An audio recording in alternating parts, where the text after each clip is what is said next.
안녕하십니까. 지금 이제 제가 서울행정법원에 대해서 한번 방송한 적이 있죠. 이게 이제 김명수 대법원장 때 핵심들을 서울행정법원에 많이 박아놨어요. 우리법 연구회나 국제인권법 연구회. 완전히 좌파 판사들이 덕실덕실한 게 행정법원인데, 여기만 가면 이게 MBC라든지 노조 있잖아요. MBC나 이런 데 좌파 방송들이 소송만 걸면 이게 거의 이기는, 방송심의위원회에서 제재를 하거나 또는 이제 방통위에서 제재하면 불복을 하는 거예요. 그러면 이게 거의 100% 성수해버리는 좌파 언론단체들이, 이런 데 현상이 제가 있다고 저번에 따로 통계적으로도 말했는데, 그저께도 이게 마찬가지입니다. 17일 날 도저히 납득할 수 없는 행정법원의 판결이 나오는데, 이게 오늘 조선일보 사설에까지 나왔습니다. 오죽하면 이게 조선일보가 사설까지 썼겠습니까? 17일 날 서울행정법원의 7부인데요. 다 그래. 좌파들이 덕실덕실해. 거기 수석부장이 그러니까 서울행정법원의 수석부장 판사가 이주영, 아마 29기 같아요. 이주영 부장판사. 이주영. 이자가 이제 강재원도 있었잖아요. 그때 강재원. 우리 박문진 이사 임명 효력 정지했던 강재원. 그 다음에 수석부장이라는 이주영. 행정법원의 7부인데요. 도저히 납득할 수 없는 판결을 내리고 있습니다. 하급심에서. 위에 상급법원의 판결하고도 반하거든요. 뭐라고 했냐. 이게 MBC PD 수첩 기억나시죠? MBC PD 수첩이 또 대선 전날 대통령 선거 직전에 그때 김만배하고 신앙님이가 왜 조작한 거 있잖아요. 녹취록을 조작했죠. 김만배하고 신앙님이가 책값을 이게 1억 5천에 부가세 1,500까지 주고, 왜 그 말도 안 되는 책 있잖아요. 그냥 쓰레기통에 버려야 될 책, 재벌들의 혼맥 이런 거 돈을 이게 주고, 마치 이게 윤석열 그때 검사가 이제 대장동 수사 아내가 몸통인 것처럼 조작인 거 있잖아요. 김만배하고 신앙님 지금 재판 중에 있죠. 그걸 이게 뉴스타파의 보도를 인용해서 MBC PD 수첩하면 이게 조작의 대명사잖아. 광우병부터. 거기서 이게 보도를 한 거예요. 대선 전날 김만배 신앙님 걸. 이게 말이 됩니까? 이게 MBC가 아무리 해도 이게 너무한 거 아닙니까? 녹음 파일도 원본 확인 안 하고 이게 조작된 걸 했단 말이에요.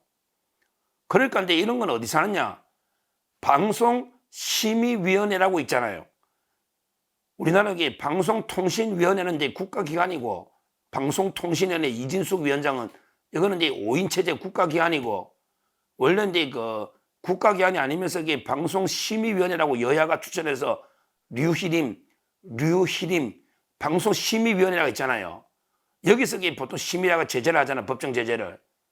근데 여기서 제재하면 방통위는 이제 그냥 통과되는 거예요. 원래 방송심의는 방심위의 고유권이고, 다만 이제 방심위가 처분 과정을 못하니까 방통위는 이제 그냥 방심위가 이렇게 결정하면 방통위는 자동적으로 처분한단 말이에요. 행정처분은 방통위만 할 수 있잖아요. 이게 구조니까. 그러니까 실제는 방심위가 결정하는 거예요. 과징금도. 다만 이제 형식은 방통위 명의로 처분이 되는 거죠. 그러니까 PD 수첩이 말도 안 되는 MBC PD 수첩이 이런 방송을 하니, 가장 제재 중에 센 게 과징금이거든요. 과징금 1,500만 원 제재를 부과했단 말이야. 근데 이걸 또 MBC가 재판을 걸은 거예요. 그랬더니 와, MBC 손을 또 들어주는 거예요. MBC 손을. 그러면서 이게 더 황당한 게요. 바로 이제 이 과징금 1,500만 원은 당시 방통위가 김홍일 위원장하고 이상인 부위원장, 김홍일, 이상인 2명밖에 없었다. 그런데 방통위의 제적은 5명이다. 그런데 제적 과반수니까 3명 돼야지 할 수 있다. 이런 말도 안 되는 황당무계한, 아니 제적이 2명밖에 없으면 2명이 제적이지, 3명밖에 없으면 3명이 제적이고, 그중에 과반이 찬성하면 되는 거지. 아예 그냥 5명 정해놨고 3명이 안 된다고 그대로 이게 그 무효다. 2인 체제가 무효라는 거 아니에요. 그러면 이게 앞으로 이게 방통위는 완전히 마비됩니다.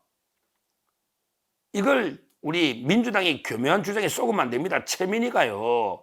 최민희가 처음에 추천한 거는 결격자니까 임명 안 했는데, 근데 그 다음에 최민희가 국회의원 출마한다고 아예 사퇴해버리고 그러면 이게 새로 추천할 수가 있잖아요. 근데 그때부터는 민주당이 안 하고 있단 말이에요, 이불로. 이번에도 하려고 하다가 이게 또 자기들끼리 막 싸우고 너무 경쟁이 치열하니까 안 하잖아요. 이 2명 체제는 전적으로 이게 추천 안 한 민주당의 책임이란 말이에요.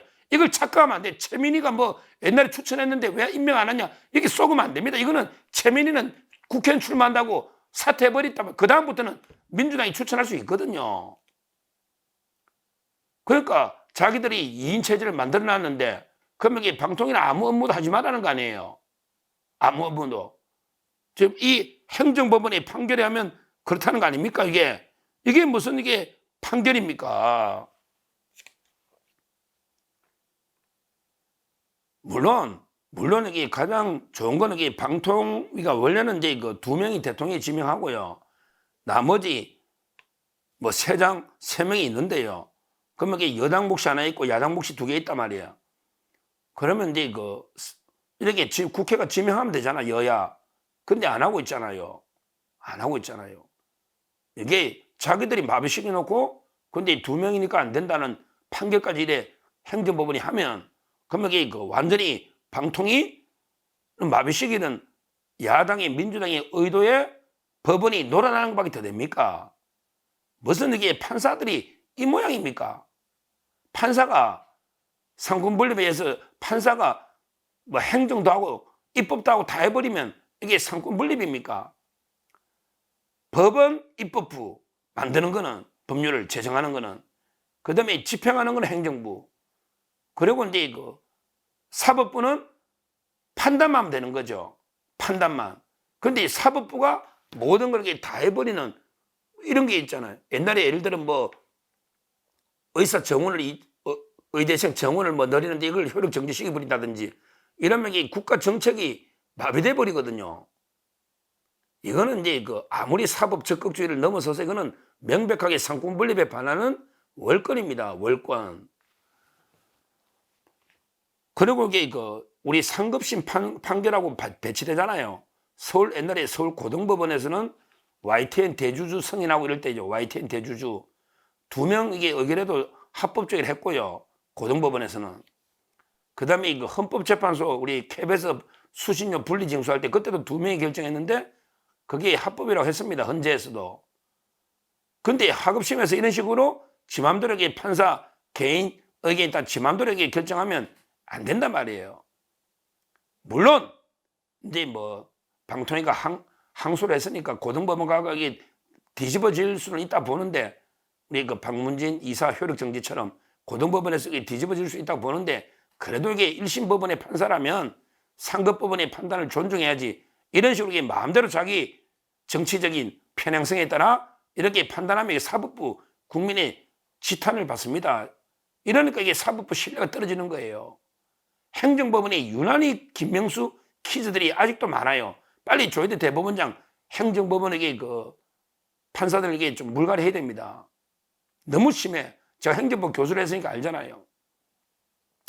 근데 더 황당한 게 변호사가 누군다? 여기에 MBC 변호사가 누구다?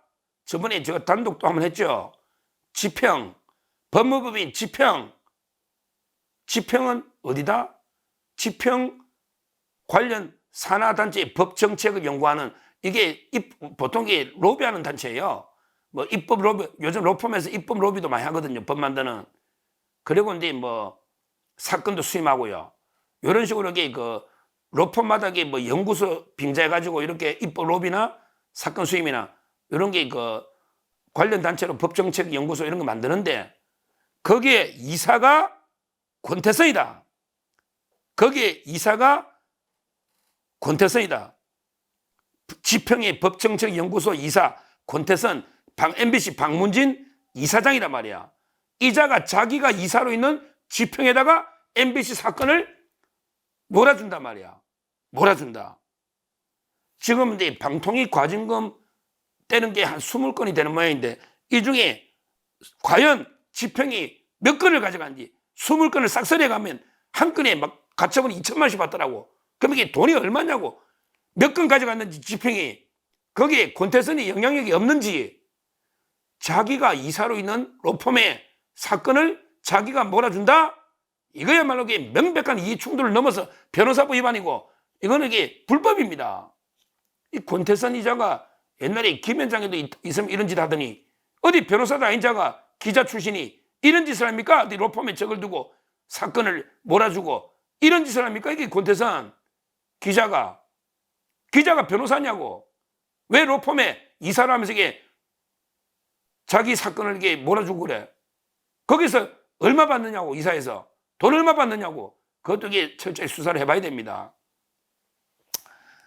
하여튼 이런 식으로 이게 저런 행정법원 이런 데 월권해 가지고 말도 안 되는 게 상급법원에 반하는 판결을 내린 거 이거는 이제 진짜 우리가 비판을 해야 되고 오죽하면 이게 조선일보 사설까지 났겠습니까? 2명 최저가 그냥 위법이면요 완전히 방통위 업무가 마비됩니다. 지금 민주당이 안 하고 있잖아. 헌법재판소도 3명 안에서 마비, 방통위도 마비, 뭐든지 다 마비시켜버리는 이 민주당이 이런 짓을 하고 있습니다.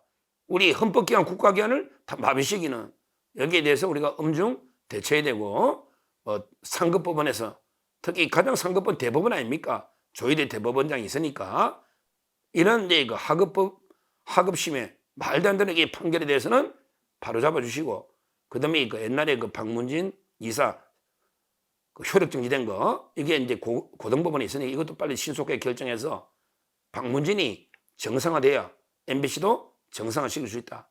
이렇게 말씀드리고 무엇보다 이진숙 방통위원장이 빨리 이제 결정나서 방통위부터 정상화돼야 된다. 이렇게 말씀을 드립니다. 감사합니다.